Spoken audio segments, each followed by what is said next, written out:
Ora, boa noite. Queda de avião mata 179 pessoas na Coreia do Sul. Mais de 500 jovens doaram sangue ao Instituto Nacional de Sangue. A iniciativa é do Conselho da Juventude em Luanda. Já são conhecidos os limites da recém-criada província do Quando. O titular das Obras Públicas fala dos projetos para a província. Vamos informar no último jornal deste ano.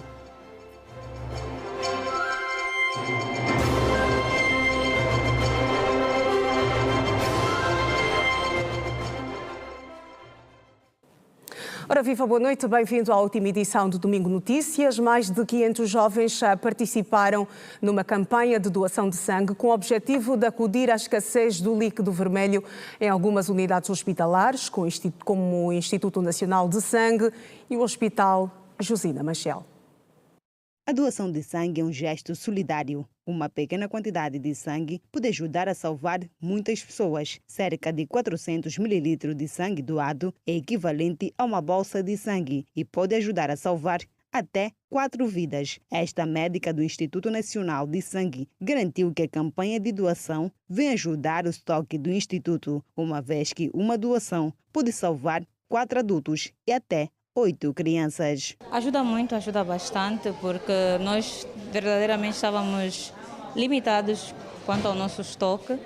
Então, com essa campanha, acredito que são quase 100 pessoas, já está a ajudar muito, já vamos conseguir abastecer em termos de estoque. Em uma doação de sangue, uma bolsa de 450 ml chega a salvar até 4 adultos ou 8 crianças. Alguns dadores afirmam que o ato de doar sangue é uma atitude de amor ao próximo, cujo objetivo é ajudar a salvar vidas, principalmente durante a quadra festiva. De princípio até tive medo, né?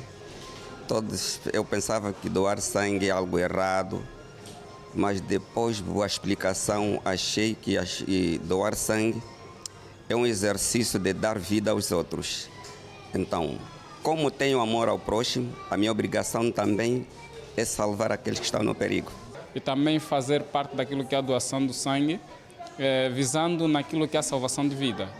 Então, como Cristo é o doador de vida à humanidade, então nós não podemos ser diferente daquilo que é a salvação de vida. Isabel Luiz já precisou de sangue para sobreviver. Ela conta como foi essa experiência. Uma vez que já fui operada 2 vezes e houve necessidade também de eu precisar. E a primeira vez foi pessoas de boa fé também que doaram. E a segunda vez foi o meu irmão Cristóvão, né? Doou-me também sangue porque era do mesmo grupo comigo. E agora que vi esta campanha, não tem como também não doar sangue para salvar outras vidas. Ângela Domingos adiantou ainda que em 100 colheitas de sangue, cerca de 5 podem ser descartadas. Apesar de ter as doações das colheitas aqui que vão ser feitas, também pode ter bolsas descartadas, porque nós ainda fazemos exames depois. Aqueles exames que vão até o ponto de testar o DNA, se houve algum contato com algum vírus, então aí nós vamos descartar. Precisamos fazer o grupo sanguíneo, ok? Precisamos ver se está em conformidade a bolsa de sangue, se esse sangue está apto, se tem o volume certo, o peso adequado para podermos fazer a separação. Então depois daí podemos assim conservar, mas raramente descarta-se mais de 1 ou 2 bolsas. Então em 100 colheitas nós podemos ter algumas, mais 5, mais 10, não é um número exato, mas pode acontecer isso. Sob o lema Nunca é Pequeno, o que se faz por amor, a campanha de doação de sangue promovida pelo Conselho Provincial da Juventude de Luanda tem como objetivo acudir à escassez de sangue nos estoques de algumas unidades hospitalares, nomeadamente Instituto Nacional de Sangue e Hospital Josina Machel. O secretário executivo do Conselho Provincial da Juventude disse que mais de 500 jovens participaram da iniciativa. De fato, estamos a encerrar novamente aqui no Instituto de Sangue com um número né, aproximadamente dos 2 domingos, de mais de 500 jovens que foram mobilizados a fazer parte, não é, desta grande mega campanha de doação de sangue para acudir à escassez, não é, de sangue nos estoques das unidades hospitalares. O pastor da Igreja Adventista disse também que o Natal é um momento de partilha, por isso devemos abraçar a solidariedade e amamos-nos uns aos outros. Natal é uma ocasião de partilhar o pouco que temos com aqueles que não têm. Daí que nós viemos para dar vida àquelas pessoas que na verdade careciam e precisavam desse sangue para ter essa vida. Daí que nós reconhecemos que esse ato é significativo para nós. Mais do que Jesus nascer no nosso coração, no Natal, nós precisamos partilhar essa esperança com aqueles que não têm. Dados do Instituto Nacional de Sangue indicam que em Angola existem cerca de 21 mil dadores voluntários. Os problemas de saúde mental estão a tornar-se cada vez mais visíveis em Angola e demandam de uma resposta urgente por parte das autoridades. Durante o primeiro encontro denominado Reconectar e Avançar com Saúde Mental, especialistas defenderam a necessidade de uma intervenção abrangente e efetiva que culmine na criação de políticas públicas robustas e eficazes para garantir o bem-estar mental dos cidadãos angolanos. No contexto angolano, segundo a psicóloga Maria Kiala, existem indícios de alguns problemas preocupantes de saúde mental que se refletem em problemas sociais. Falando à margem do primeiro encontro denominado Reconectar e Avançar com Saúde Mental, que teve lugar na Mediateca do Kazenga, a psicóloga Maria Kiala aponta como exemplo casos, ainda que em números reduzidos, de adolescentes que cometeram suicídios em consequência da pressão social que sofreram. Por exemplo, no hospital onde eu atendo, aparecem muitas pessoas com muitas dificuldades, com muitos problemas mentais, alegam sempre que as situações que nós estamos a vivenciar no nosso país, principalmente no que concerne a subida da cesta básica. Todas as faixas etárias, né? Por exemplo, ontem eu atendi um menino um adolescente de 17 anos e que alega que os problemas familiares, a cesta básica, a alimentação em sua casa não é adequada. É por esta causa que ele costuma usar as drogas estupefacientes. A especialista que defende o exercício do diálogo no seio familiar para contornar os índices da doença aponta alguns sinais que evidenciam problemas de fórum mental. Quando a pessoa está a isolar-se, está a ter muitas queixas, falar muito, são os sinais. Falar muito de morte, ou dizer assim, muitos deles dizem que eu estou aqui, mas não faço nada. Tudo que eu faço não tem valor. As pessoas não me dão valor. Então são os sinais e essas pessoas devem ficar alertas. Porque não por ser pai ou por ser mãe que nós somos dono da vida dessa pessoa. Não. É importante que nós primamos no diálogo com os nossos filhos, conversarmos, que muitas famílias angolanas não fazem. Achamos necessário sairmos à rua, estarmos diretamente com a população e escolhemos o município do Kazenga para então podermos estar diretamente com a comunidade, ouvir a comunidade e até perceber quais é que são, no fundo, as preocupações maioritárias. Porque no município temos respostas de continuidade, nós estamos a fazer agora a consulta gratuita hoje de psicologia e psiquiatria, mas a ideia é que os munícipes do Kazenga procurem depois das consultas que terão aqui um seguimento para aquilo que é psicologia, para aquilo que é psiquiatria e que não tenham receio de pedir ajuda. Então o projeto Mentes Conscientes vem abraçar esta responsabilidade que acaba por ter a área da saúde aqui do município. Fímia Kifinamene é técnica de enfermagem e convidada ao evento, destacou a necessidade da juventude aprofundar os conhecimentos sobre a saúde mental. Atividades assim são muito positivas para a nossa saúde mental, porque estamos numa sociedade, não é, de muita perturbação. Todo mundo conhece como é que é Angola, como é que é a cidade de Luanda e não só. E de facto nós jovens precisamos de conteúdos assim. E o administrador municipal adjunto para a área política e social do Kazenga, Constantino de Almeida, disse que a nível do município há ainda muito trabalho por se fazer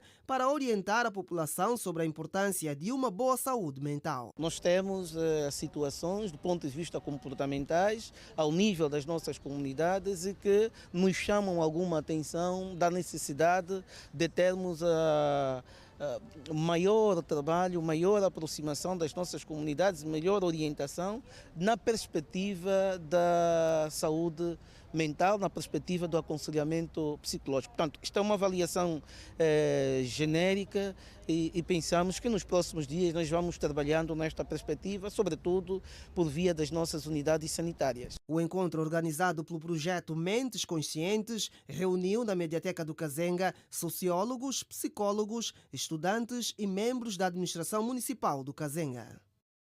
E mais de 9.000 pessoas foram atendidas nas unidades de saúde da província de Luanda nas últimas 24 horas. O Hospital dos Cajueiros lidera a lista com 2.000 atendimentos diários. Os dados constam do balanço das últimas 24 horas, apresentado pelo diretor nacional dos hospitais na sequência de uma jornada de campo. A Comissão de Asseguramento Médico, Medicamentoso e Preventivo da Quadra Festiva 2024-2025 realizou neste domingo uma visita de constatação ao Hospital Geral dos Cajueiros, no Kazenga, para averiguar as condições de funcionamento. Na ocasião, no que diz respeito à demanda, o diretor nacional dos hospitais, Benedito Quintas, disse que a unidade de saúde lidera a lista, com cerca de 2.000 atendimentos por dia. O Hospital dos Cajueiros está a liderar no volume de atendimento diário, portanto temos observado. Eles vão fazendo atendimento de mais de 2.000 pacientes por dia e vai se mantendo essa constância. Entretanto, no cômputo geral, nós temos hoje um registro das últimas 24 horas, 9.600 pacientes atendidos em toda a rede. Destes 80% tiveram assistência e mereceram alta para os seus domicílios e cerca de 11% foram internados. Temos uma mortalidade inferior a 1% das últimas 24 horas e também tem se mantido mais ou menos essa constância ao longo deste período de acompanhamento que temos feito no processo de asseguramento. Relativamente ao asseguramento da quadra festiva, Benedito Quintas frisou que as equipas estão mobilizadas e preparadas para prestar assistência à população. Hoje tivemos a oportunidade de observar um hospital que de facto mobilizou-se do ponto de vista de recursos humanos, do ponto de vista de disponibilidades médico e medicamentosas, está a cumprir o seu papel, está a saber cumprir o seu papel dentro daquilo que são as pressões próprias deste período do ano, portanto, a quadra festiva. Portanto, foi satisfatório o que nos observamos, portanto, os bancos de urgência, pediatria e de adultos estão a funcionar com toda a intensidade, as equipas estão motivadas e a prestar o melhor cuidado às populações, particularmente aqui do município do Kazenga. O diretor do Hospital Geral dos Cajueiros, Daniel Café, garantiu que tem medicamentos suficientes para acudir a esta fase. Do ponto de vista do reforço, temos equipas, as escalas de reforços para este período da quadra festiva muito bem equilibrada e como também temos logística medicamentosa e todos aqueles que são os medicamentos de base das patologias principais ou não, o hospital possui uma logística já garantida para para asseguramento dessa quadra festiva. Mais de 600 profissionais, entre médicos, enfermeiros, motoristas e auxiliares, estão mobilizados nas 18 províncias do país para o asseguramento da quadra festiva. A governadora de Cabinda ofereceu um almoço solidário aos antigos combatentes e veteranos da pátria. A número 1 da província mais ao norte do país garante mais apoio e solidariedade a esta franja da sociedade. A governadora de Cabinda oferece almoço de confraternização aos antigos combatentes. Estiveram presentes mais de 200 entidades neste convívio, que serviu para enaltecer as grandes figuras que participaram na libertação do nosso país. Este reconhecimento é algo muito importante, porque se nós empregamos todos os nossos esforços na trincheira, significa que ainda estamos disponíveis para defendermos as conquistas, sobretudo as novas modalidades que o inimigo já emprega, que é o vandalismo das boas obras e de tudo que o governo vai construindo. nós estamos disponíveis como estivemos nas trincheiras. Somos muitos e muitos não tiveram oportunidade de vir aqui, estarem conosco presentes, ou são diminuídos físicos, e nós que estamos aqui presentes agradecemos o gesto. Nós temos problema da Caixa Social. Há antigos combatentes que beneficiam e há antigos combatentes que não beneficiam. Então, isso criou aquela desmobilização ao antigo combatente. E nós lutamos por uma causa justa. Há muitos anos, estou desde 1988. Mas pronto, o que é que a gente quer? É que o governo tem que mudar as políticas, principalmente para os deficientes. A governadora Susana Abreu disse que os antigos combatentes devem merecer o apoio de todos por serem as figuras que participaram na libertação do país. Nós estamos muito agradecidos. Não poderíamos deixar passar esta quadra festiva sem estarmos juntos. Não temos muito para dar. Gostaríamos nós, se tivéssemos tudo para poder vos dar vocês o que têm direito. Mas recebam esse pouco, pelo menos este copo de água, pelo menos esta partilha de refeição, em nosso nome, para dizermos muito obrigado. Os antigos combatentes estiveram presentes neste almoço acompanhados das suas famílias. A Associação Nacional de Jovens Empresários de Angola defendeu a necessidade de maior abertura no acesso ao financiamento para os pequenos empreendedores durante uma caminhada que teve por objetivo promover o empreendedorismo no desporto. O ato teve lugar na Baía de Luanda. Na ocasião, o líder da instituição anunciou um financiamento para a juventude a aplicar no setor agrícola. Encontrar soluções para os jovens empresários no ramo do empreendedorismo tem sido o leme da ANGE, Associação Nacional dos Jovens Empresários de Angola. De acordo com o presidente da ONG, Cumbi Júnior, que junto dos seus associados procedia a uma caminhada na Baía de Luanda, que teve por objetivo promover o empreendedorismo no desporto através de exercícios físicos, dentro dos próximos meses deverão abrir uma linha de financiamento do setor agrícola para os jovens empresários. Um dos grandes desafios que nós enfrentamos é o acesso ao financiamento. E nós temos trabalhado dia a dia junto do Executivo angolano para que possamos encontrar soluções para a juventude.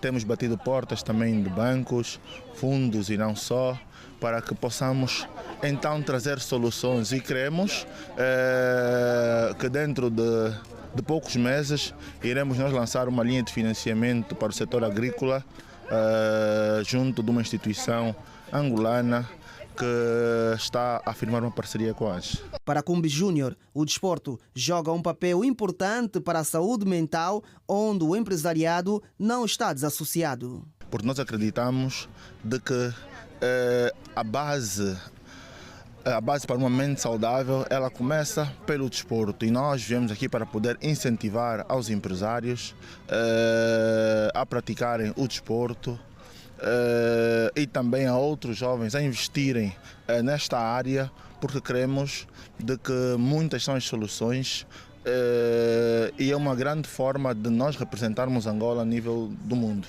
Carla e Feliciano, que deixaram propositadamente as suas províncias de origem, Cabinda e Huambo, respectivamente, destacam os benefícios da prática desportiva para a saúde humana. Na verdade, a saúde em primeiro lugar, porque se nós não cuidarmos da saúde fica bastante complicado. Todo o exercício que o ser humano exerce requer estar prontificado, requer ter uma boa saúde. E por este motivo nós decidimos procariar ou chegar para esses níveis de corrida ou andar um pouco pela cidade de Cabinda ou de Luanda, digamos melhor, para podermos cuidar da nossa saúde. Foi muito bom poder ter essa junção. Pedimos que faça mais vezes, já há um bom tempo que não me sinto assim leve, estou com o corpo leve e é muito bom. Decidimos fazer diferente, poderíamos aproveitar o final de semana para ambientes não apropriados, mas como membro de uma associação temos que estar cá a dar exemplo. É uma inclusão, temos pessoas que nunca praticaram exercício físico, nota-se, só se calhar já estão mais de um ano sem a prática de exercício físico. Então o sedentarismo está um pouquinho avançado aqui, mas um dia dali, outro dia dali, acabam por encaixar. Mas no final das contas todos participaram, deram o seu máximo e temos que respeitar, porque isso é um processo, o limite de cada um é o que nós estamos aqui a fazer. Mas em soma foi positivo. A caminhada denominada ANGE terminou com uma sessão de alongamento para a descontração dos músculos. A associação, que existe há sensivelmente 2 anos, conta com representações em Benguela, Cabinda, Huambo, Huila, Lunda Sul e Luanda. Os moradores do bairro Caope A, município de Viana, estão preocupados com a progressão de uma ravina na localidade. Segundo os mesmos, a ravina já provocou a morte de algumas pessoas e pode chegar até a Estrada Nacional número 100. O que antes era um caminho para a circulação de pessoas e mercadorias, hoje tornou-se uma ravina que serve de parque de diversão para as crianças. Os moradores do bairro Caope A, município de Viana, estão preocupados com a progressão de uma ravina. Não importa a hora que nenhum vizinho dorme. Todo mundo fica de fora a ver qual é a parede que vai cair. Conforme estão a ver a minha parede, o meu quintal suportava 7 carros, agora nenhum carro entra. E cada dia que passa é grave, não sabemos o que vamos fazer. Até não precisa cair muita chuva, devemos só um bocado, devemos levar sempre uma parede. A terra está muito fraca, aqui passa muita água aqui. Já fizemos de tudo, aqui já levamos entulho, fomos então ver aquele entulho ali, eu que transportei com o meu carro, para ver se os carros passassem, mas não está a dar jeito. Praticamente nós aqui na Caope estamos a passar por uma situação muito crítica, que as nossas ruas praticamente estão a acabar. Nossa rua passava carro, moto, caminhão, de uma hora para outra, ravina abriu. Estamos péssimos praticamente, vem nos ajudar. Meu povo, estamos a pedir, mesmo o povo, vem mesmo só nos ajudar, só estamos a pedir socorro realmente. Face a este cenário, um grupo de adolescentes criou uma passagem aérea improvisada para permitir a locomoção da população. Se 4 horas a pegar, colocar a ponte aqui ninguém passa. E quando nós colocamos a ponte, pedimos contribuição de 100 kwanza para nós também aumentar aqui nos sacos da vala. Nem todos dão, também nem todos têm. E os que não têm, nós ajudamos mesmo para passarem, porque não sou obrigado, os que têm podem deixar, os que não têm podem passar. E a situação mesmo daqui está mesmo mal. Depois das últimas chuvas que caíram em Luanda, em consequência da ravina, mais de 10 casas caíram aqui no bairro Caope A, município de Viana, situação que preocupa os moradores desta localidade. Do jeito que vocês verem a casa, está mesmo mal, até fui obrigado a evacuar as minhas filhas para a casa da avó por causa da chuva. Se não fosse uma tapalha que trouxe as máquinas aqui nessa rua, tirou todas as carcaças que estavam dentro da vala, então provocou-se todos os danos. Esta ravina começou a partir do bairro 11, onde coordena a nossa camarada Júlia, não é? Olha que esta ravina já está quase a chegar à Estrada Nacional. Tem ceifado muitas vidas, sobretudo alunos, não é? Muitas das vezes quando está a cair chuva, já houve carros aqui que a corrente levou-se para outro lado. A criminalidade é outro assunto que também preocupa os moradores. Essas saídas, essas entradas têm afetado muito no âmbito a criminalidade, na qual nós pedimos bastante a intervenção do Estado com máxima urgência nesta mesma ravina. Na madrugada de hoje tivemos a ocorrência de 7 casas, na qual foram assaltadas. Uma das casas assaltaram e violaram a filha da mesma residência. Esta ravina tem influenciado muito quanto à criminalidade.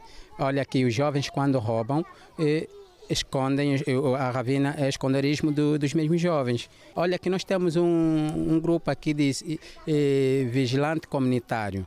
Se apoiassem esse grupo, que muito no passado fizeram para que a criminalidade aqui neste bairro Caope baixasse, mas depois quando se baixou a ordem, não é que fez com que nós baixássemos, olha aqui a criminalidade neste bairro multiplicou. Sobre este assunto, tentamos contactar a administração municipal de Viana, mas sem sucesso. A polícia em Benguela desmantelou um grupo que dedicava-se ao roubo de parafusos, anilhas e outros itens de segurança da linha férrea dos caminhos de ferro de Benguela. Foram mais de 500 peças apreendidas que eram comercializadas nas casas de paisagem. Os cidadãos vandalizavam a linha férrea dos caminhos de ferro de Benguela na circulação Lubito-Benguela, onde extraíam porcas, parafusos e estes em caixas com esta chave. Depois de extraídos, os objetos eram vendidos em casas de pesagem por cada quilograma a 100 kwanzas. Estes cidadãos foram detidos no Cabambe, primeiramente por uma ação da população, depois a Polícia Nacional juntou-se a toda uma ação desenvolvida já pela população e numa combinação perfeita, os 3 cidadãos foram então detidos e deles apreendidas mais de 540 peças de fixação da linha férrea. Estamos aqui a falar de anilhas, porcas e também uma placa onde se assenta um parafuso e toda uma estrutura para dar firmeza na linha férrea.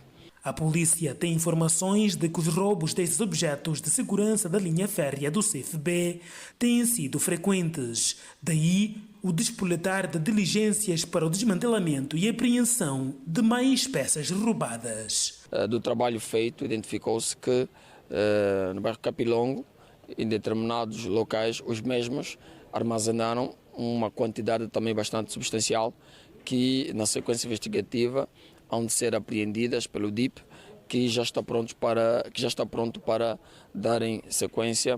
Portanto, há todo um trabalho investigativo com vista a desencorajar esta prática, com vista a sustentar a acusação sobre estes 3 cidadãos. Portanto, 2 subtraíam os parafusos, as porcas e toda uma estrutura férrea que se destina à fixação de todo o caminho de ferro, que subtraíam com uma chave que também está apreendida, e o menor, ou seja, o cidadão de 20 anos de idade, dedicava-se a comprar todo esse objeto no valor de 100 kwanzas para depois revender num outro valor de 150 kwanzas, e assim era o movimento deste negócio ilícito, deste comportamento bastante reprovável. Conhecido por José Chilula, o integrante do grupo de 3 detidos na primeira esquadra em Benguela, justificou a fome como uma das causas da vandalização da linha férrea. Somente digo que é mesmo a fome, não tenho como fazer. Por isso que eu fui desarrascar só um bocado disso aqui, que para poder mais ou menos resolver qualquer seja a minha situação. Não tem noção do perigo que isso pode causar? Sim, eu sei. Isso é próprio. Perigo mesmo, sim. É mesmo perigoso, é crime mesmo. Mas pensando nisto mesmo, mesmo o demônio que nos empurra lá, 3 dias, 4 dias sem provar nada, a pessoa tem que se dirigir mesmo lá, é a única solução que eu tinha. Polícia Nacional e apreensão de 500 peças de segurança da linha férrea do CFB, extraídas por um grupo de cidadãos no troço Benguela-Lubito. E já estamos no nosso período de análise aos temas de maior relevância desta semana. Comigo os nossos comentadores residentes, André Mingas e Daniel Tendo. Boa noite a ambos. Bem-vindos ao Domingo Notícias. Boa noite, Iracema. Boa noite e boa noite também aos nossos telespectadores. E vamos começar com o primeiro tema desta edição. O Presidente da República concedeu o indulto a 51 condenados no quadro dos festejos dos 50 anos da nossa independência, que vai se comemorar no próximo ano, 2025. Segundo o decreto presidencial, o indulto tem em conta o bom comportamento e a ausência de perigosidade social. Eu vou começar pelo Dr. André Mingas, por ser jurista. Existem outros critérios para que os cidadãos possam beneficiar desta clemência, deste ato de clemência, e quem pode beneficiar? Olha, faz todo sentido. Parece que estou aqui a escalculizar aquilo que é o conteúdo do artigo que eu coloquei nas minhas redes sociais. Aliás, gostava de convidar as pessoas a ir lá visitarem a minha página, que é André Mingas no Facebook. Mas indo para aquilo que a questão que me coloca é dizer que o indulto, na realidade, é um instrumento jurídico, ou uma instituição jurídica, ou um instrumento jurídico que Sua Excelência Presidente da República, na realidade, utilizou com o grande objetivo de perdoar aqui com as devidas aspas, aquilo que são as pessoas que foram condenadas. Regra é que, normalmente, tal como diz a própria matéria, normalmente beneficiam desse indulto pessoas que, no entanto, a situação não traga nenhuma perigosidade ou venha violar aquilo que são direitos fundamentais de forma exercida corretamente. Agora, outra regra é a questão de que normalmente beneficia-se desse indulto pessoas que tenham sido condenadas com penas menores de 12 anos e, no entanto, já tenham cumprido pelo menos 1/3 daquilo que foi a pena. É verdade que nos marcos daquilo que é a dinâmica jurídico-legal é importante aqui assinalar que beneficia todo aquele cidadão que tem nacionalidade angolana e que, no entanto, tenha um bom comportamento, apesar de já ter sido condenado. No entanto, naquilo que é o cumprimento da pena, é uma pessoa que, no entanto, demonstra se ter arrependido e, no entanto, acaba podendo beneficiar-se. Esse benefício surge através de um mecanismo jurídico-legal despolitado pelo próprio interessado ou para a pessoa que foi condenada, através de seus representantes legais, advogados ou outras pessoas, ou por iniciativa do próprio Presidente da República, não é? Que, no entanto, ao ver aquilo que é a dinâmica, os próprios órgãos de polícia correcional, aqui Mormenta... Está a dizer que as pessoas condenadas podem solicitar o perdão do Presidente da República, é isto? Na realidade podem, mas atenção, através dos mecanismos jurídico-legais a serem despolitados de forma crucial. Aqui chamo a atenção ao facto de os advogados, no entanto, intentarem fazerem um pedido dentro dos órgãos policiais, ou vamos já chamar aqui, dos órgãos prisionais, não é? Primeiro solicitar a questão do bom comportamento e depois submeterem um especial requerimento, usando aquilo que são dispositivos legais, com o grande objetivo de então fazer com que esta pessoa se beneficie ou beneficie-se daquilo que são o grande direito à liberdade. André Benga, já voltou assim, vamos também ouvir a opinião de Daniel Tendo sobre este assunto que marcou a atualidade na semana, muitas contestações. Qual é a sua visão sobre este ato do Presidente da República? Bom, primeiro, realçar, tal como o Dr. André já frisou, que é um ato constitucionalmente previsto, é uma prerrogativa que os chefes de Estado, em regra geral, não apenas o chefe de Estado angolano tem, e quando é constitucionalmente consagrado, quer dizer que tem o princípio da legalidade a seu favor para assim o fazer. E normalmente os chefes de Estado o executam em períodos atípicos, como festividades, como é o que estamos a vivenciar, em períodos de Natal ou quadra festiva, ou mesmo em efemérides de grande relevância, como é o caso da independência, e aqui vem coincidir com os 50 anos da nossa independência. Obviamente que os chefes de Estado recorrem também a esta prerrogativa em contextos como de reconciliação nacional. Nós sabemos que, não obstante de ser um processo que começou em 2002, ainda continuamos na senda da reconciliação nacional. Acaba por ser também uma prerrogativa que melhora a imagem do próprio chefe de Estado, porque aqui valores como o perdão, valores como a clemência acabam por vir à tona. E depois, obviamente, que a qualidade dos sujeitos que normalmente são indultados acaba por ter essa repercussão, e nós estamos a ver aqui alguns nomes que chamam... dos elementos que mereceram esta clemência do Presidente da República. Entre estas figuras está o ex-presidente do Fundo Soberano, José Filomeno dos Santos, Zeno.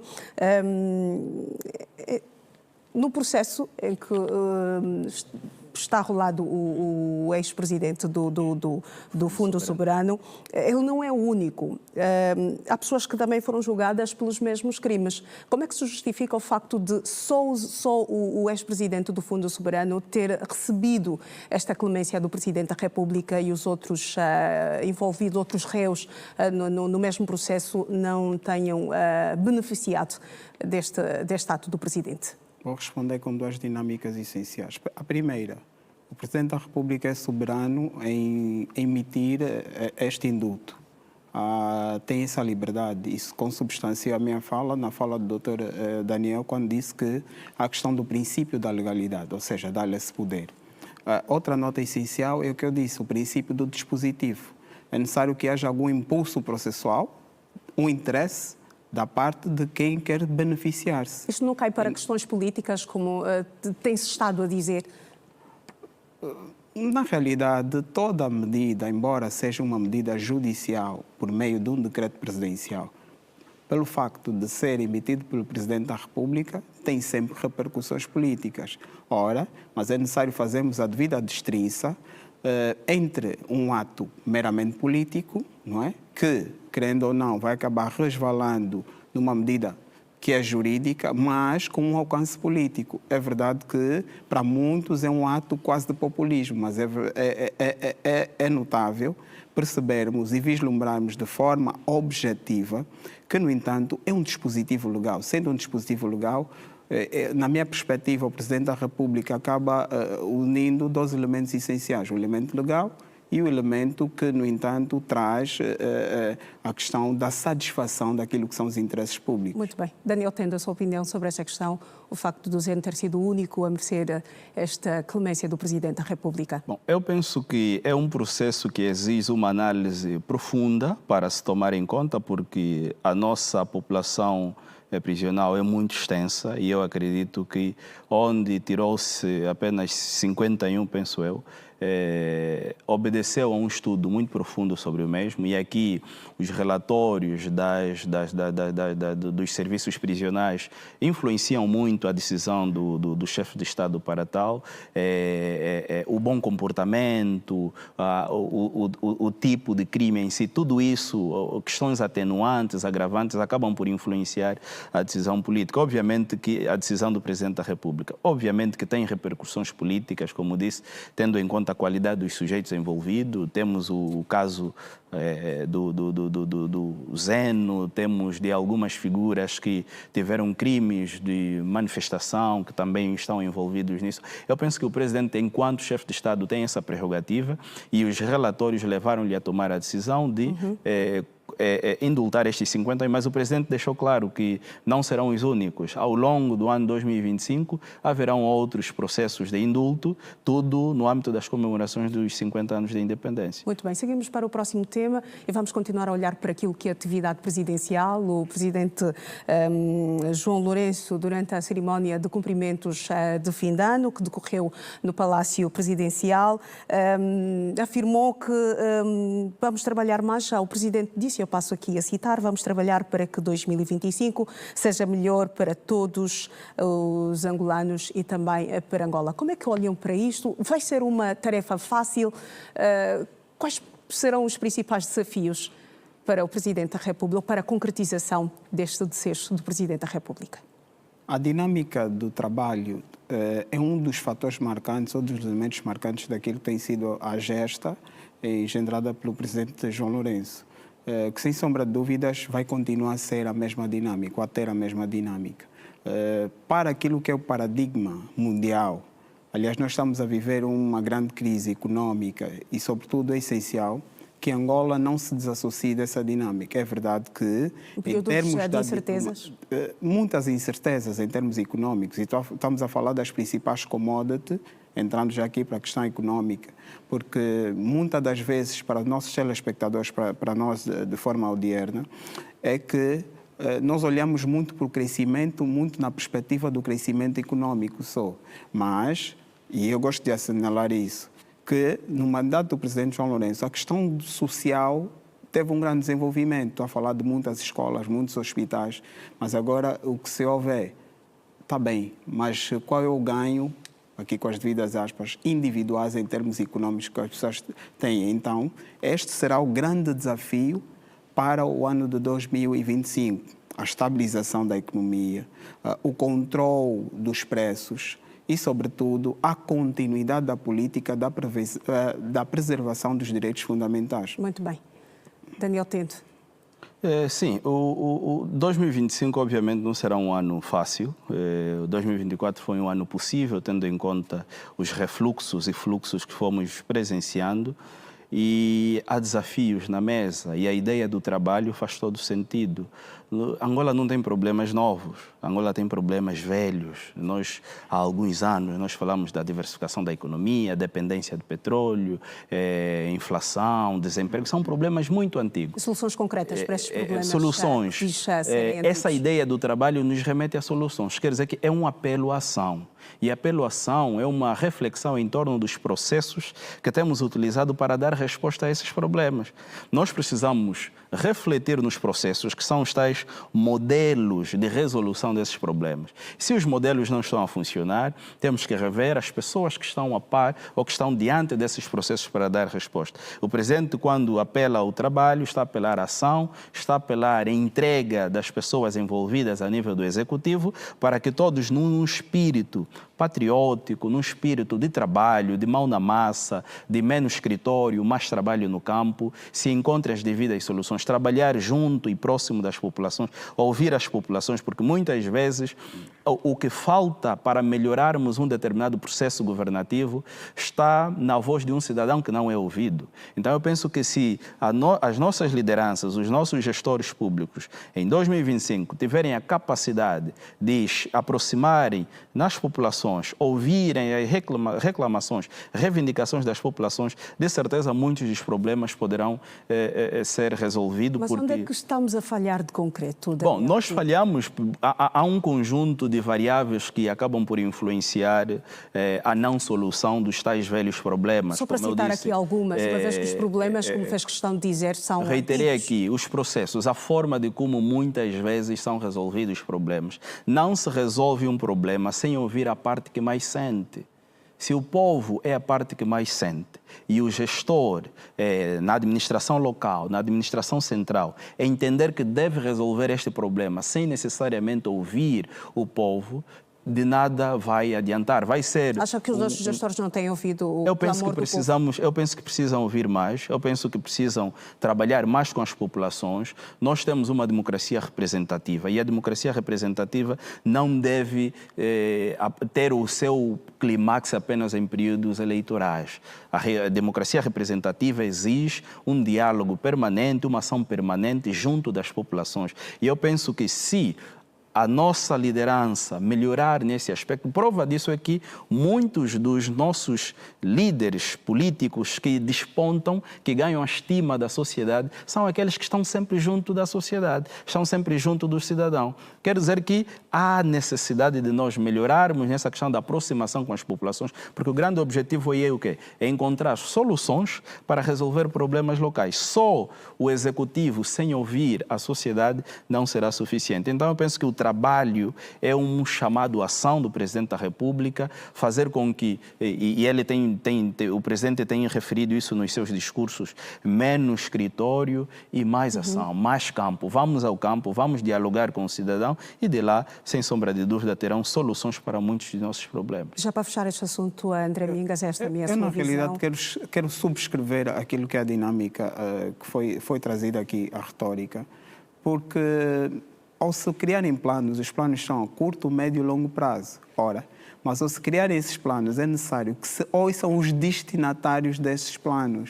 E daí, consubstanciar a minha fala, que é necessário que se saiam mesmo dos escritórios, porque elaborar um plano no laboratório não é a mesma coisa que irmos ao campo, percebermos o que são, na realidade, as necessidades prementes da população, porque eu posso entender que num determinado local tem falta de água. Os gestores não têm saído do gabinete? Eu prefiro perceber ou trazer a oratória de que, no entanto, não conseguem minuciosamente, esse seria o termo certo.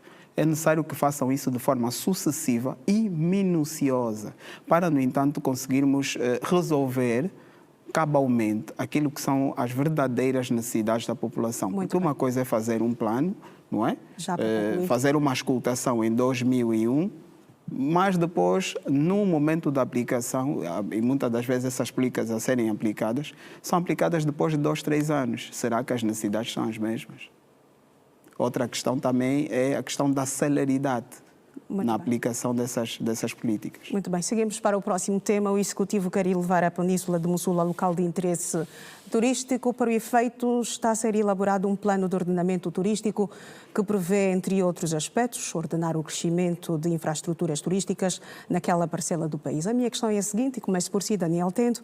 O Mossul já é uma referência do turismo em Luanda. É disto que o Mossul precisa ou há outras questões que devem ser levadas em consideração? Bom, obviamente que um plano turístico acaba por reorganizar todas as ações e atrair, se calhar, um número de interessados para o setor. Mas eu gostaria de frisar que é uma ação que vem muito tarde. O Mossul, a par de outras realidades do nosso país, tem um potencial natural robusto, intenso. Nós, quando muitas vezes falamos que no âmbito da... Este potencial não tem sido explorado? Não tem sido explorado. E se é explorado, o Estado como tal não tira o devido proveito do potencial que esta zona tem. Falo do Mossul, falo aqui da comuna do Cabo Ledo, falo de tantas outras, porque é curioso que em boa parte dessas paisagens naturais, que são esses locais, do ponto de vista natural está lá tudo. É tudo fantástico, magnífico, mas do ponto de vista artificial, aquilo que é ação humana, ação governativa, ação do setor privado, quase que inexistem. Mas por quê? Aí que é exatamente essa questão. Quando o Estado decide elaborar um plano turístico, é porque percebe a necessidade de maior intervenção pública nestas localidades. Nós, por exemplo, se olharmos o Mossul, este ano 2024 tem um dos maiores ganhos, que é a energia elétrica naquela região. Imaginemos um Mossul que é frequentado por gente de várias sortes, mas que não tinha uma energia pública. Como é que nós vamos potenciar ou explorar ao máximo esta região quando nem sequer energia elétrica tem? No âmbito da melhoria do ambiente de negócio, a melhoria do ambiente econômico, se queremos atrair as redes internacionais de resort, de restaurante, o Estado precisa de levar lá as condições. Tem que ter segurança, tem que ter hospitais, tem que ter escolas, tem que ter todos esses equipamentos sociais, porque é com esses equipamentos sociais e associando aqui benefícios fiscais, incentivos econômicos, que vamos tornar o Mossul, o Cabo Ledo, zonas potencialmente para o investimento tanto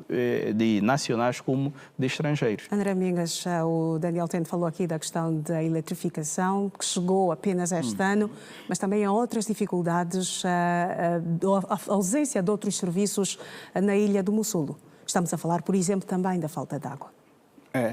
E é gritante, é necessário que se sublinhe aqui. É gritante, mas eu gosto de olhar sempre no sentido positivo.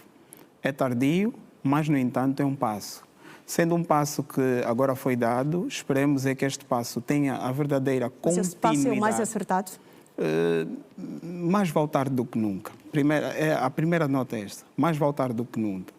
Agora, é verdade que deve haver uma dinâmica sucessiva, um programa de execuibilidade que consiga responder àquilo que são os anseios. Só para sublinhar alguns aspectos, é o facto de agora, com esse interesse que o Estado vai tendo para aquilo que é a dinâmica do turismo, enquadra-se sempre naquela ideia da diversificação da economia e da própria necessidade de se investir cada vez mais no setor do turismo, tendo em conta que será uma das formas da arrecadação, arrecadação financeira do próprio Estado.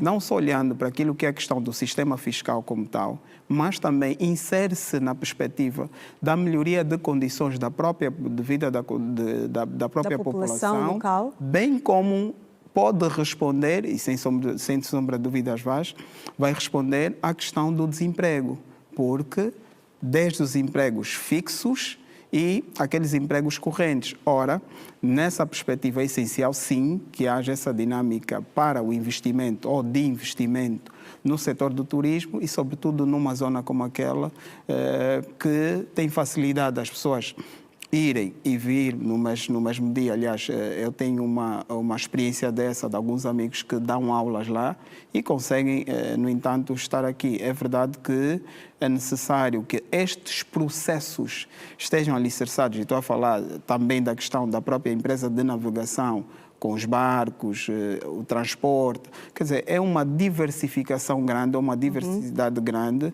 de elementos que podem contribuir para o próprio Estado ter mais arrecadação financeira e para melhor a qualidade de vida dos cidadãos. Sem sombra de dúvida. André Mingas, Daniel Tendo, vou agradecer a vossa presença nesta última edição do Domingo de Notícias 2024. Aos dois, desejo boas saídas, boas entradas e até ao próximo ano, se Deus permitir. Obrigado, Iracelma. Até 2025. Até 2025. Muito gosto, muito gosto. E nós já vamos continuar. Por agora vamos fazer uma pausa. O primeiro intervalo da noite é curto. Regresse connosco.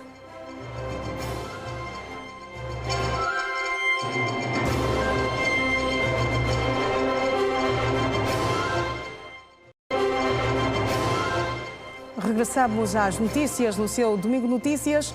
O Plano Nacional de Portagens e Pesagem de Veículos mereceu nova roupagem e atualizou não só o custo da portagem, como também o número de portagens a serem construídas na primeira fase de 6 para 7. A portagem interna do Zenza do Itombe, na província do Kwanza Norte, é a novidade deste grupo. O novo plano contempla a construção de 14 novas portagens em 2 fases até 2026. E para nos falar mais sobre este assunto, está comigo Manuel Lituai, que é o administrador do Fundo Rodoviário e Obras de Emergência. Boa noite, bem-vindo ao Domingo Notícias.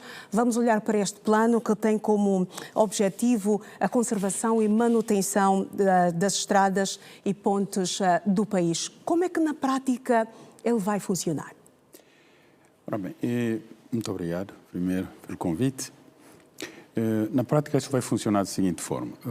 Nós trabalhamos com o Instituto de Estradas de Angola, que é o INEA, que tem um programa de conservação e manutenção de infraestruturas rodoviárias, como disse, estradas e pontes. E a nossa missão, enquanto Fundo Rodoviário e Obras de Emergências, é encontrar recursos para financiar essas ações de conservação e manutenção de infraestruturas rodoviárias. Nós precisamos de encontrar fontes de financiamento. E este projeto apresenta-se como alternativa? Como alternativa, sim.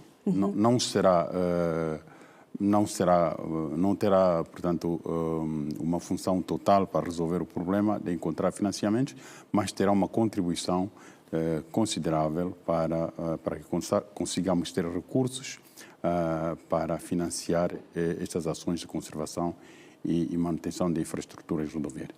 Portanto, foram consideradas na primeira fase 14 portagens, a maioria fronteiriças, e tem uma interna que é do Zenza do Itombe. Nós, neste momento, vamos começar a dar um remate pela construção de duas dessas portagens. Uma na Santa Clara, no Cunene, que é uma portagem fronteiriça, e outra a do Zenza do Itombe, que é uma interna aqui na província do Kwanza Norte. O Fundo tem tido dificuldades para ter fundos para garantir a manutenção e preservação das nossas estradas? Tem tido. E daí De onde vêm os recursos que conseguem arrecadar para a manutenção das nossas vias? Portanto, nós anteriormente, os nossos financiamentos vinham de taxas que eram de consumo de combustíveis e lubrificantes. E tínhamos algumas percentagens desses recursos. Também de taxa de circulação. Com a última mexida que se fez na atualização dos impostos, nós precisamos ter esses fundos. Esses fundos serviram para fazer conservação de estradas em 10 das províncias, das nossas 18 províncias.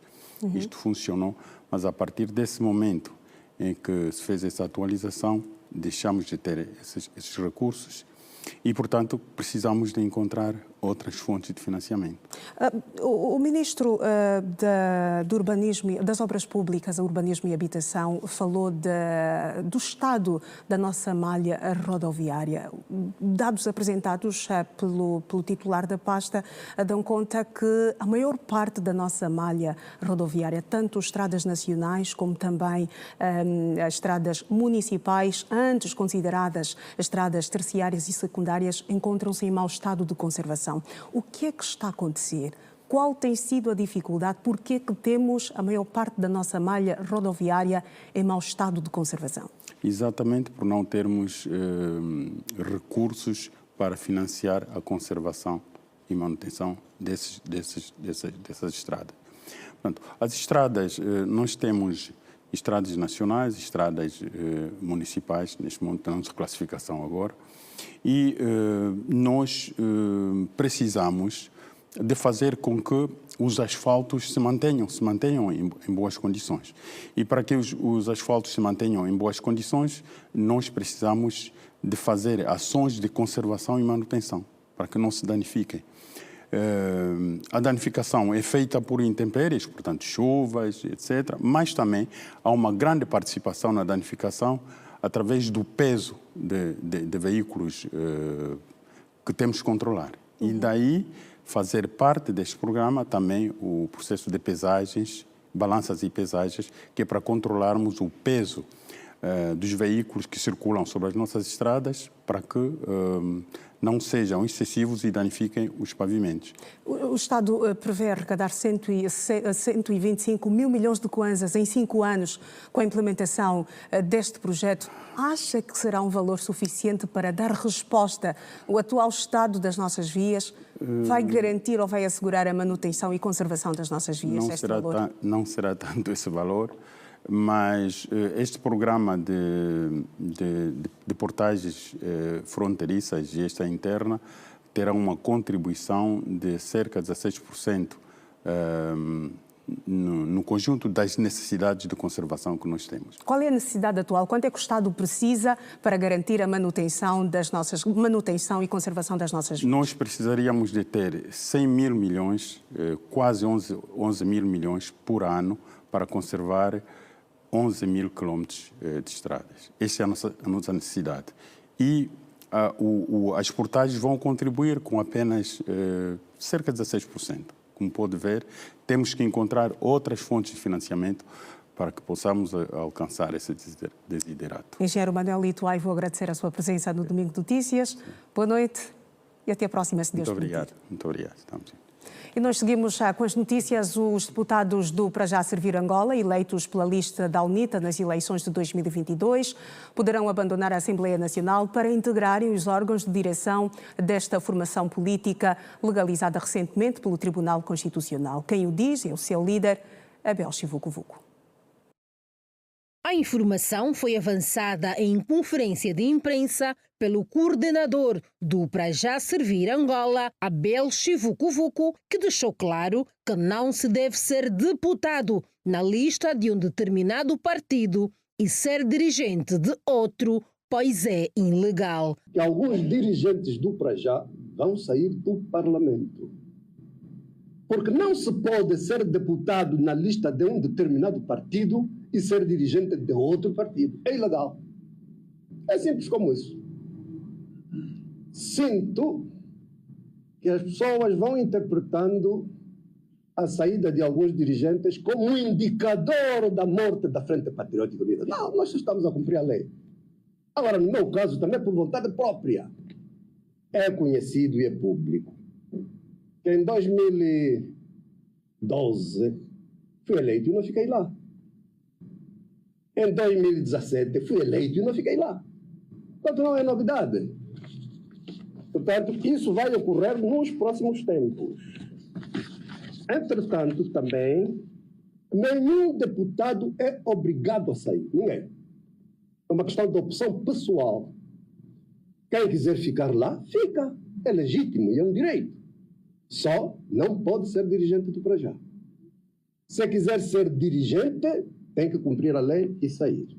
O coordenador do Para Já Servir Angola referiu ainda que a sua formação política vai levantar os processos crimes que tinha intentado contra alguns membros do Executivo. Última consideração. Decidimos também levantar os processos crime que nós tínhamos intentado contra algumas individualidades do governo. Achamos que era no âmbito do processo de legalização do Prajá onde eles cometeram irregularidades. Nós metemos no tribunal. Eu próprio já fui escutado pela PGR várias vezes sobre os processos. Essas individualidades também foram convocadas, também escutadas, mas tendo hoje o Prajá legalizado, achamos que é irrelevante. Seria uma maneira didática para ensinar as pessoas a cumprirem com a lei, mas também entendemos que, para nós, o futuro é mais importante do que o passado. Quanto às celebrações dos 50 anos da independência nacional, Abel Chivukuvuku disse: do Conselho da República, em que o tema era as festividades, Nessa reunião, a nossa posição foi de que as festividades não deviam ser partidarizadas. Essa é festa de todos os angolanos. E, sendo festa de todos os angolanos, é participar. Por que nos vamos auto-excluir? Se a independência também é algo que nós próprios também almejamos. Agora, se constatarmos que está a ser partidarizado, o próprio chefe de Estado é que nos pediu. Onde sentirem que está a ficar partidarizada um ato ou uma atividade, informem-me, porque às vezes alguns dirigentes exageram nas atitudes e comportamentos. Portanto, onde ficar partidarizado, não vamos ser partidarizados, mas onde for o país em causa, vamos participar, sim, senhor. Em 2025 arrancam as obras das vias de comunicação da nova província do Cuando. O ministro das Obras Públicas, Urbanismo e Habitação, avançou que o plano de urbanismo é uma prioridade para a atração de investimentos na região. A mobilidade é dos maiores desafios da nova província do Cuando, constituída por 9 municípios. O ministro das Obras Públicas, Urbanismo e Habitação avançou existirem projetos infraestruturados que vão interligar os municípios do Cuando e encurtar distâncias. Em 2025, arranca a construção de 400 quilómetros de estrada. A estrada principal, que será Cuito-Cuanaval, Lievela-Mavinga, quase com 204 quilómetros de estrada. Vamos repartir por várias empresas para que o trabalho seja mais rápido. Vamos ver também as pontes que existem nesta mesma via. Vamos também priorizar estradas de terra, fundamentalmente ao longo do traçado da estrada 170, que vamos priorizar neste sentido a estrada que tem a ver com a zona do Licua, que é importante também. O Executivo quer atrair investimentos para aquela região e, por isso mesmo, o ministro Carlos Alberto dos Santos garantiu estar no topo das prioridades o Plano de Desenvolvimento Municipal. Sendo uma nova sede, que tenhamos um plano estruturado para que os novos investimentos possam ser feitos aqui. Então, é um trabalho conjunto que vamos fazer no domínio da habitação. Pensamos também em trazer um programa de 200 fogos para aqui, para a sede. É um trabalho que começa em 2025, com certeza não vamos fazer tudo como eu vi no mesmo ano, vamos fazer aos poucos, mas o importante para esta província são as vias de comunicação. E este é o trabalho principal que nós temos. A capital da província do Cuando é o município da Mavinga. Da atualidade fora de portas, uma aeronave que transportava 175 passageiros e 6 tripulantes saiu da pista, bateu no muro do aeroporto internacional de Muan, na Coreia do Sul, e explodiu. Ao todo, 179 pessoas morreram, incluindo membros da tripulação, e 2 foram resgatadas com vida. O Boeing 737-800 da Jeju Air havia descolado de Bangkok, na Tailândia, com destino a Muan, no sul da Coreia do Sul. O acidente é o mais mortal já registado em solo sul-coreano e o pior a envolver uma companhia aérea local desde 1997, quando a queda de um avião matou mais de 200 pessoas. A agência de notícias sul-coreana, Yonhap, afirma que o incidente ocorreu devido a uma falha no trem de pouso, provavelmente causada por uma colisão com pássaros. Uma emissora local de televisão obteve um vídeo que mostra o momento em que a aeronave tenta pousar sem o trem de pouso baixado, ultrapassa a extensão da pista e colide contra um muro em alta velocidade, o que provocou a explosão. Pelo menos 80 bombeiros foram enviados para o local do acidente. Trabalhadores de emergência resgataram 2 pessoas vivas, um homem e uma mulher, e ambos membros da tripulação. Autoridades de saúde disseram que os sobreviventes estão conscientes e não correm risco de vida. Entre os passageiros estavam 170 sul-coreanos e 2 tailandeses. Todos os voos no aeroporto de Muan foram cancelados após o acidente. Além disso, as autoridades informaram que já iniciaram as investigações para apurar o caso. A Jeju Heyer pediu desculpas pelo acidente e disse que está a adotar todas as medidas necessárias. É tempo para mais um intervalo aqui no seu Domingo Notícias.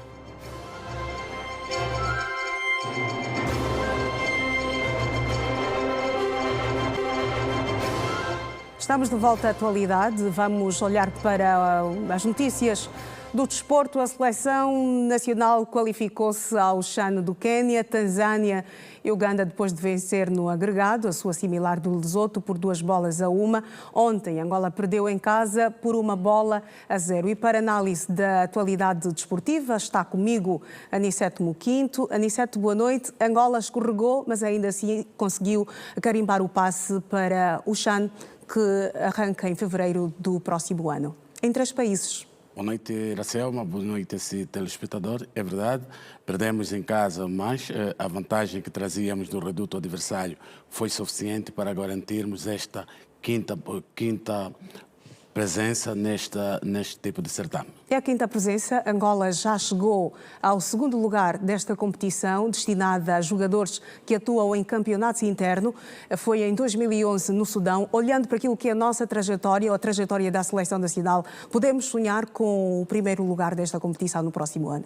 Claramente que a esta altura temos que pensar em conquistar esse troféu. A nossa primeira aparição nesta prova, que foi na 2ª edição desta mesma prova, conseguimos ficar na 2ª posição, tal como disseste, e muito bem, e fruto daquilo que tem sido o desempenho nos últimos anos, no que as seleções dizem respeito, penso que nos dá algum conforto de dizer que vamos para esta prova como candidatos à conquista do mesmo título. Vamos olhar para São Silvestre. Sai as ruas de Luanda, a corrida de fim de ano, no dia 31, como tem sido habitual. O evento está orçado em 400 milhões de kwanzas, um valor muito acima daquilo que foi disponibilizado no ano passado. Aniceto, é caso para dizer que temos todas as condições criadas para termos melhor uma corrida ou a 68ª edição da São Silvestre sem quaisquer sobressaltos. Claramente temos condições para ter uma prova melhor do que aquelas que já vivenciamos ao longo dos anos. Aliás, é uma prova tradicional no que fecha o capítulo desportivo anualmente e penso que a direção da Federação de Atletismo tem trabalhado arduamente para que essa prova seja das melhores, tanto é que, mesmo a nível daquilo que é com participação dos próprios participantes da prova, já foi melhorada. Era importante, sim, fazer alguns ajustes, porque eu sei que no passado fazia essa contribuição de 500 kwanzas para participar, mas penso que não cobria com as despesas, porque depois tinha que ter água, tinha que ter os dorsais, a t-shirt, enfim, uma série de equipamentos que tenham um valor que a Federação não conseguia cobrir. Penso que com o ajuste que se fez é correto agora que se melhorem também a premiação no que tem a ver, sobretudo, para aquilo que são os nacionais. Porque o que temos visto é o quê? A maior cabimentação é dada para os estrangeiros que vêm participar da nossa prova e os nacionais acabam por ficar com a fasquia menor. Os atletas estrangeiros já começaram a escalar Luanda para esta 68ª edição da São Silvestre. Foram convidados vários países. Isto pode complicar ainda mais as contas dos nossos atletas nacionais ou não é bem assim, Anísio? Bem, pode complicar, mas esta prova é tradicional por isso, em trazer inclusive figuras mundiais no que o atletismo diz respeito. É preciso agora, em função desses atletas estrangeiros que vêm, nós temos que encontrar um outro ângulo de arrecadar algum dinheiro, não só com a prova, mas o próprio turismo também pode ganhar com isso. Por via desta prova, o turismo pode, sim senhor, ganhar muito. É preciso agora ter aí aquelas artimanhas para fazer com que esses que vêm, mais do que virem só ganhar dinheiro em Angola, trabalhando claramente na prova, mas também façam ficar algum dinheiro com o nosso turismo. Eu penso que tem que se unir e sinergias, no sentido de que sempre que esses estrangeiros vierem para Angola, façam com que também deixem alguns benefícios a nível local. Muito bem, Adissa Moquito, vou agradecer a sua presença. Obrigado. Feliz ano novo, boas entradas, boas saídas e até ao próximo ano, se Deus permitir. Votos recíprocos. Muito Obrigado. bem. E nós vamos continuar com as notícias. A TV Girassol exibe amanhã, a partir das 17 horas, a revista do fim do ano, os acontecimentos que marcaram o país e o mundo dos mais variados setores e que transmitimos ao longo do ano. Você não pode deixar de acompanhar. Confira um pouco do que está a ser preparado para si.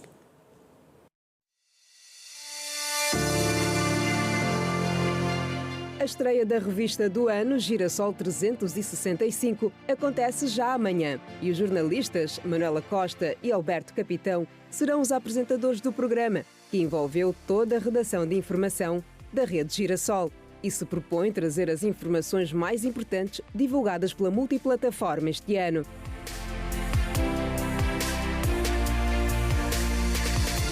Manuela e Capitão trabalharam intensamente e a equipa de filmagem levou todo o esforço ao limite. 4 da manhã, não sei o que gravar e tal. Para a revista deste ano, a aposta foi num cenário físico e externo. E nesta senda, os apresentadores falam do local escolhido. Nós estamos aqui no renovado Largo do Pinachiche. É toda a história. Histórias que marcaram o país e não só. E também o mundo. O largo foi recentemente inaugurado e toda a beleza do local vai ficar espelhada na nossa revista Girassol 365. E você não pode perder. Dia 31 não percam. Será dia 30, Manuela, às 17 horas. Não deixe de acompanhar.